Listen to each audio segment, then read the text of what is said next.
1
Petrus yang kedua, ayatnya yang ke-9, ayat yang sudah kerap kali didengar oleh telinga kita.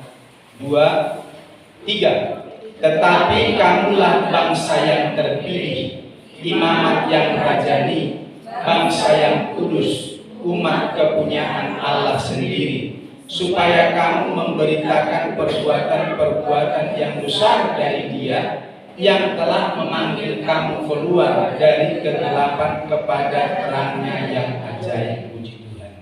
Saudara-saudara yang dikasihi Tuhan Yesus Kristus, kita lihat di sini ada kalimat kamulah bangsa yang terpilih. Untuk apa sampai Tuhan memilih? Supaya kamu memberitakan perbuatan yang besar dari Dia yang telah memanggil kamu keluar dari kegelapan kepada terangnya yang ajaib. Itu tujuannya, saudaraku, memilih kita supaya kita mewartakan kabar baik itu. Kita lihat kata yang pertama itu, kamulah bangsa yang terpilih. Apa sih maksudnya bangsa yang terpilih? Kerap kali memilihkan, ngerti banget lah saudara-saudara.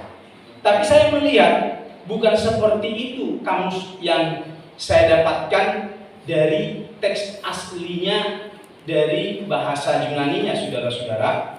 Saya mendapat pengertian begini, bahwa diumpamakan seperti seorang duta besar yang dikirim ke negara tertentu. Duta besar kita ada di setiap negara, ya, kecuali Israel. Tidak ada hubungan diplomatik dengan mereka.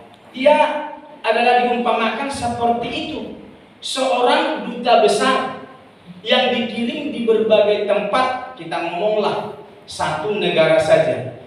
Duta besar Indonesia dikirimkan ke satu negara, katakanlah dia di Jerman, begitu saudara-saudara, di negara yang lain. Lalu duta besar itu adalah warga negara pemutus. Kalaupun dia ada di Jerman, bukanlah dia warga negara Jerman, tapi warga negara Indonesia.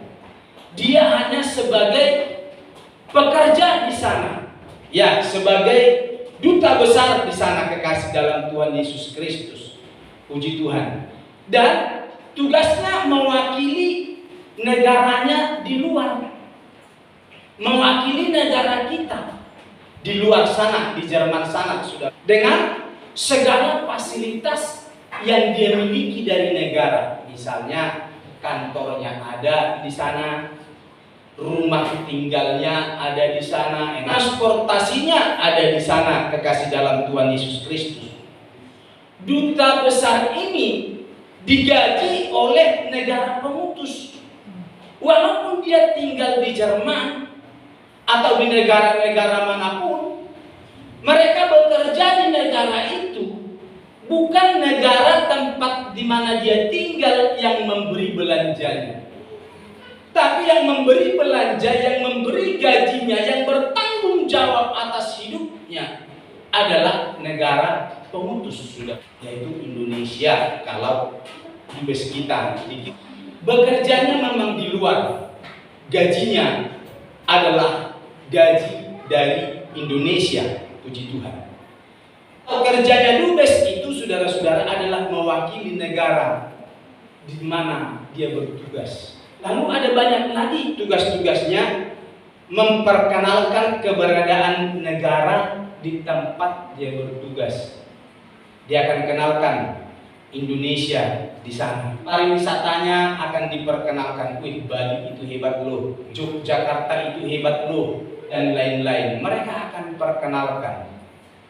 Dan budayanya dikenalkan juga. Wah, budaya di Indonesia itu macam-macam, beragam. Tariannya Batak wene, tariannya Bali wene, tariannya Jawa Tengah wene gitu. Maka itu diperkenalkan di negara itu.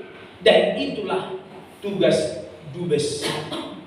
Kamu bangsa yang terpilih. Dan dubes itu atau duta besar itu adalah satu gelar kehormatan yang diberikan oleh negara kepada orang itu. Kaum elit lah kata terpilih, istimewa. Seorang anggota DPR RI, DPRD, mereka bisa duduk di sana mewakili kita. Karena kita yang pilih, dengan mempromosikan diri bahwa dia sanggup melakukan A, B, dan C, kita yakin dengan orang itu kita pilih. Maka terpilihlah dia dengan suara yang sudah cukup duduk mewakili kita di Senayan atau kalau di Solo, di kota, begitu saudara.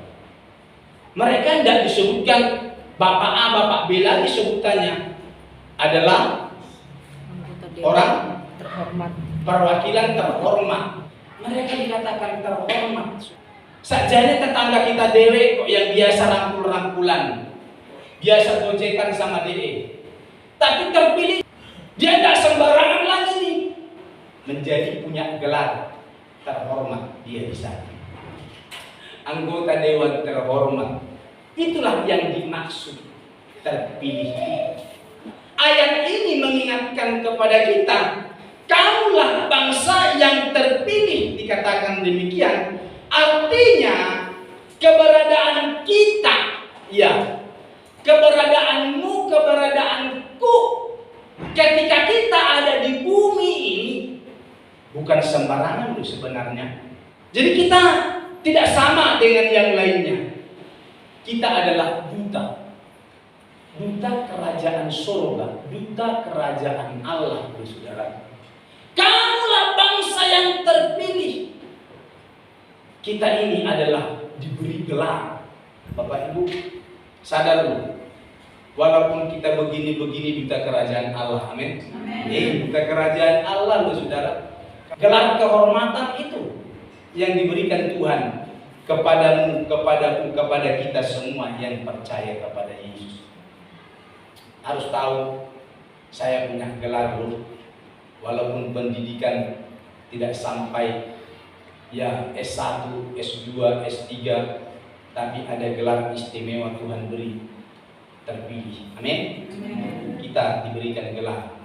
Yang beri gelar bukan seorang rektor di dunia, bukan lembaga pendidikan, tidak saudara-saudara. Tapi yang beri gelar Tuhan. Amin. Kamu adalah bangsa yang terpilih. Nah, kalau kita adalah duta kerajaan Allah, duta tadi memperkenalkan isi keberadaan budaya ragam-ragam di bangsa ini, diperkenalkan termasuk wisatanya.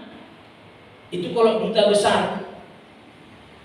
Nah, kita ini duta kerajaan Allah, maka kita harus membawa misi kerajaan Allah juga. Berat ya jadinya, supaya kamu memberitakan perbuatan-perbuatan besar dari Dia yang telah memanggil kamu keluar dari kegelapan kepada terang yang ajaib. Jadi kita istimewa untuk menyampaikan, membawa misi kerajaan Allah, memberitakan keselamatan di bumi. Nah, kalau kita tidak begitu, berarti kita bukan duta. Dan kita sama dengan orang dunia yang lain itu.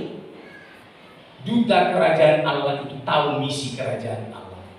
Bahwa kerajaan Allah Tuhan Yesus Kristus itu tidak menginginkan satupun dari ciptaannya itu binasa. Amin. Dan tak mau. Maunya Tuhan menyelamatkan isi dunia itu. Tuhan tidak ingin satupun dari ciptaan itu binasa. Tidak ingin satupun itu tertinggal di bumi. Tapi Tuhan punya misi supaya semua ciptaan itu, Bapak Ibu saya, menjadi warga kerajaan Allah. Amin. Itu misinya. Bahwa kita ini menjadi duta, kita harus bawa misi kerajaan Allah itu. Beritakan keselamatan di tengah-tengah dunia ini.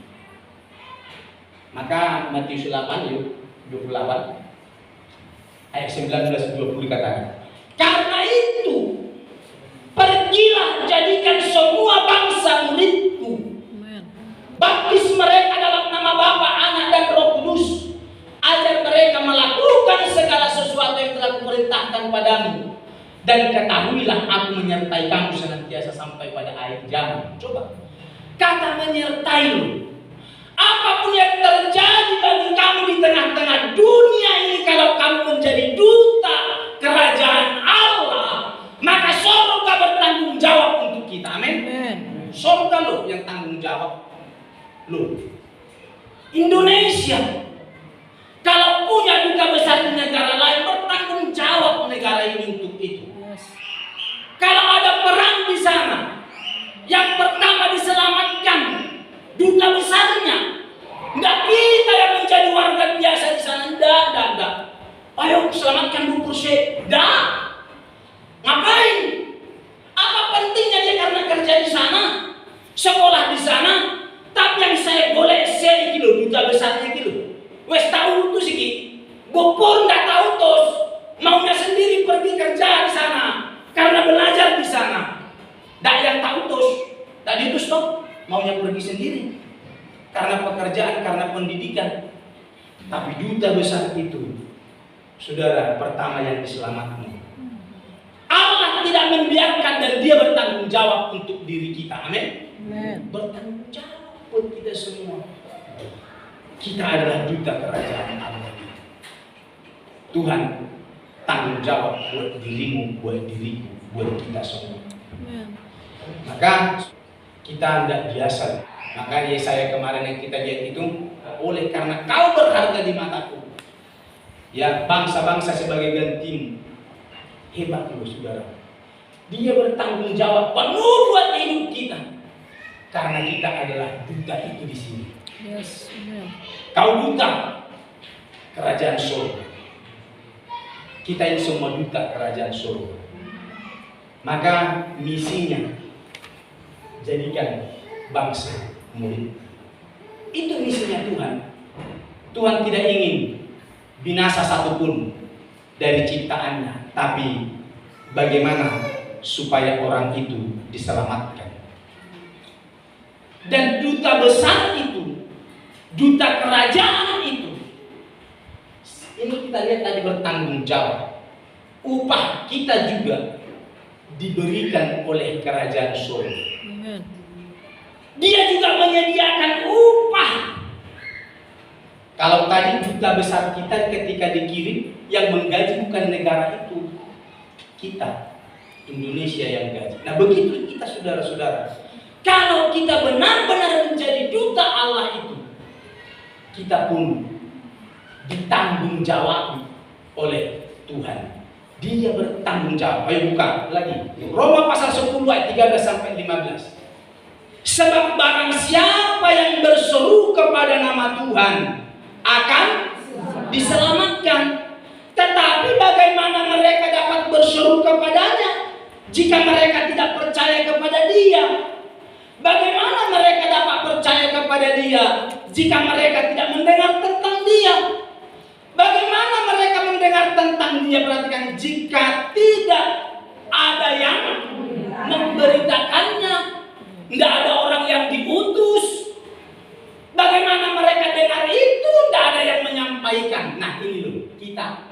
yang dipilih tadi jadi duta kerajaan Allah.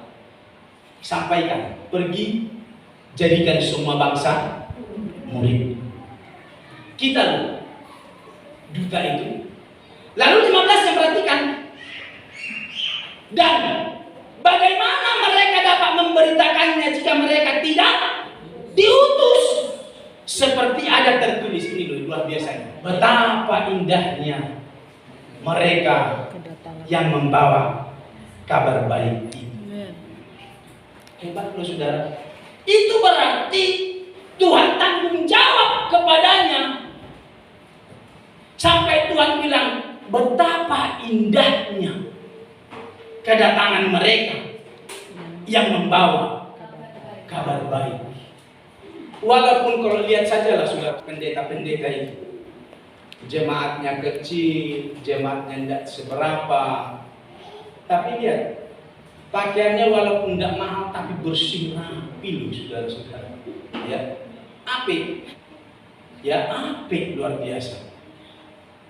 Walaupun sepatunya hanya dari kaki 5 yang 45, ini sama 45, kelihatan apik dong.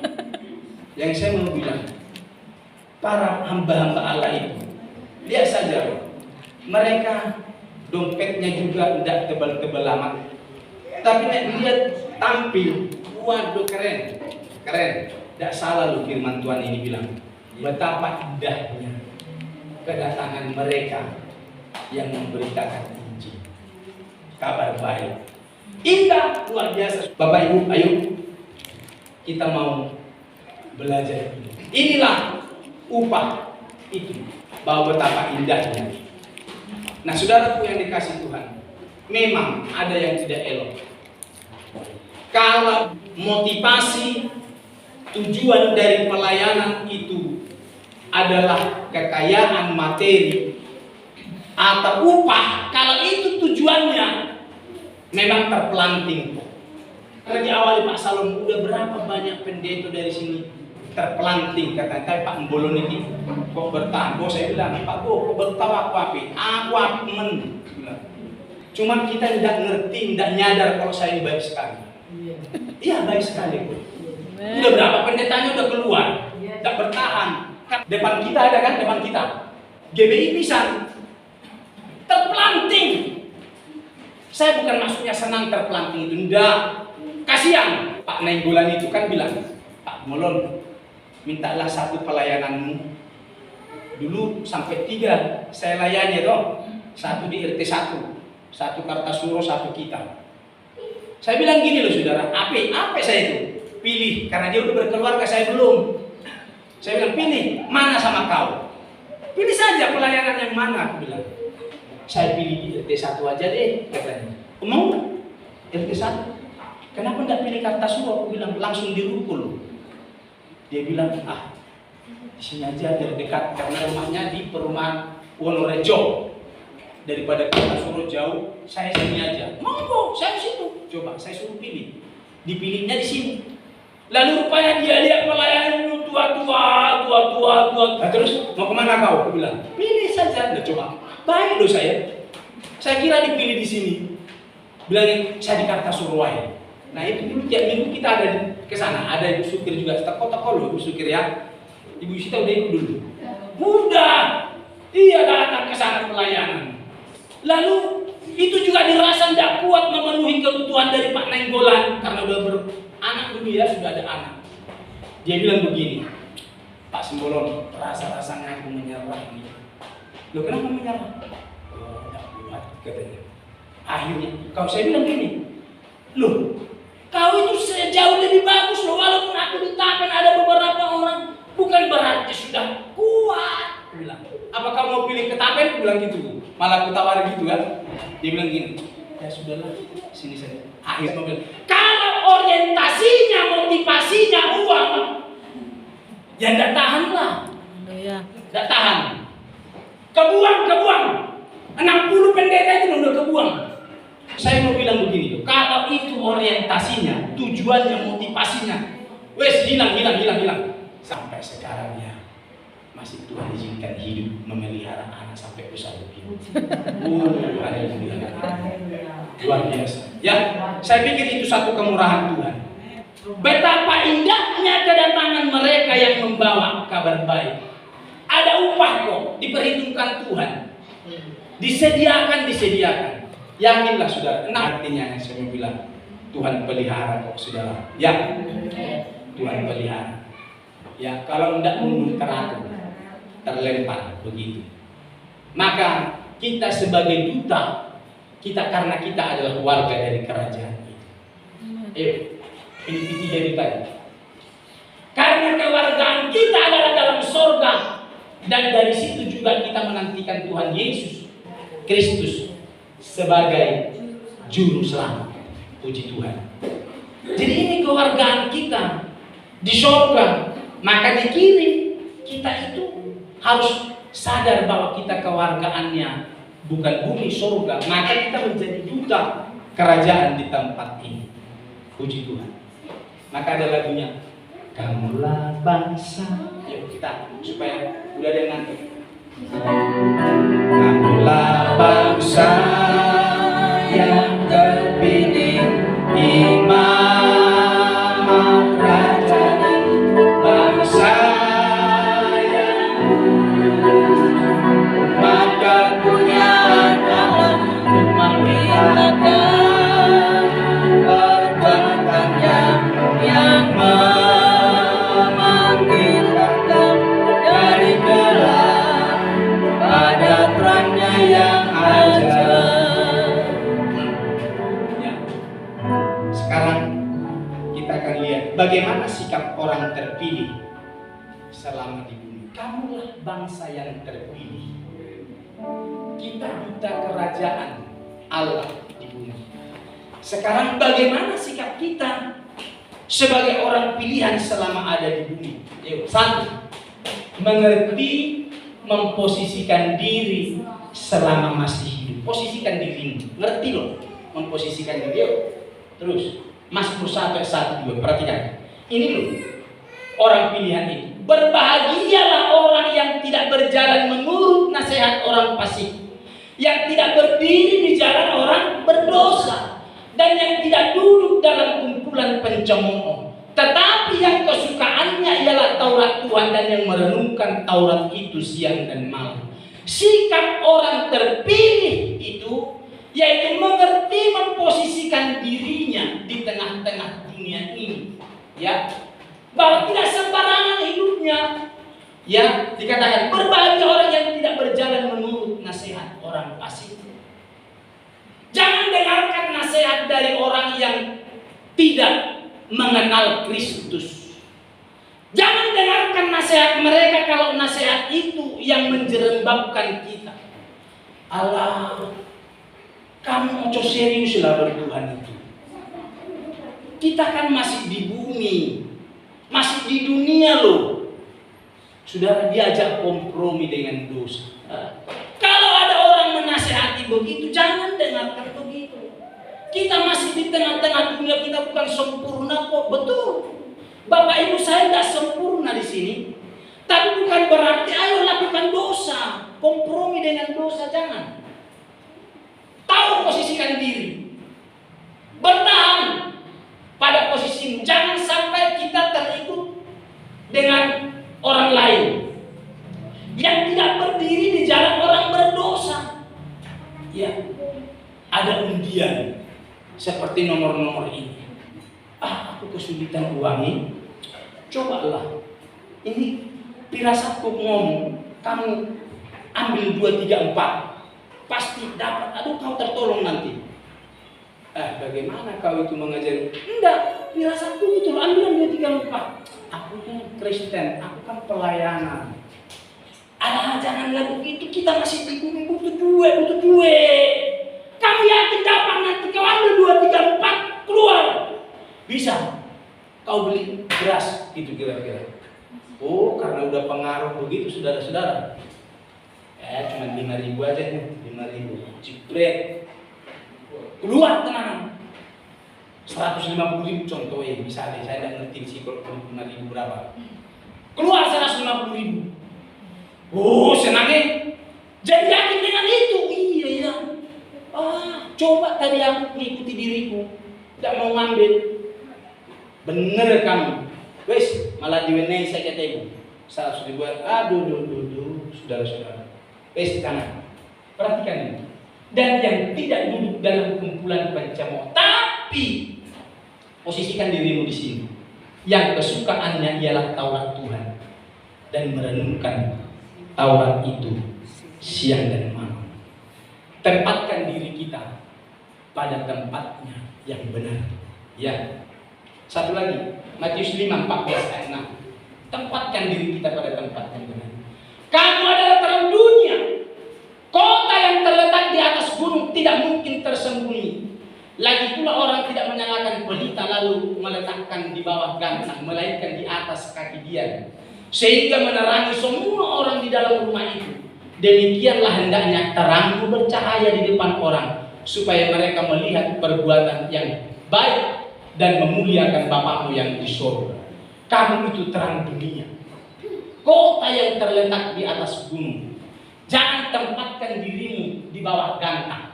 Posisikan diri kita yang benar.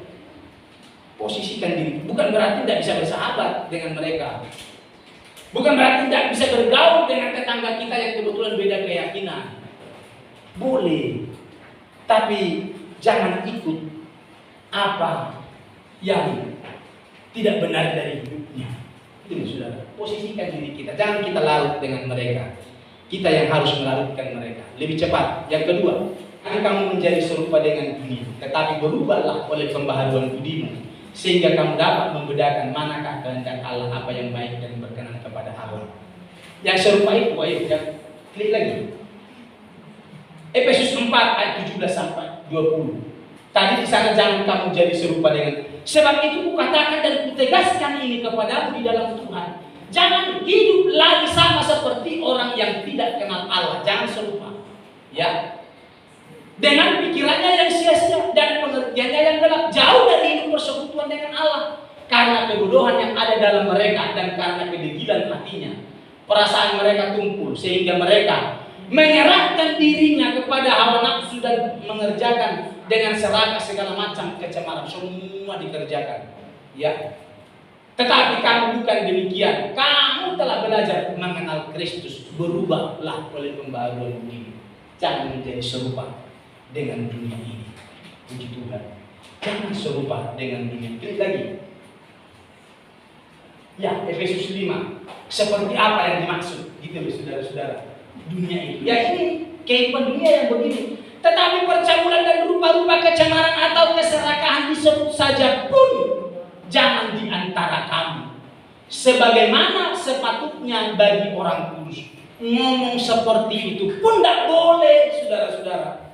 Ya, karena bukan pantas bagi orang kudus.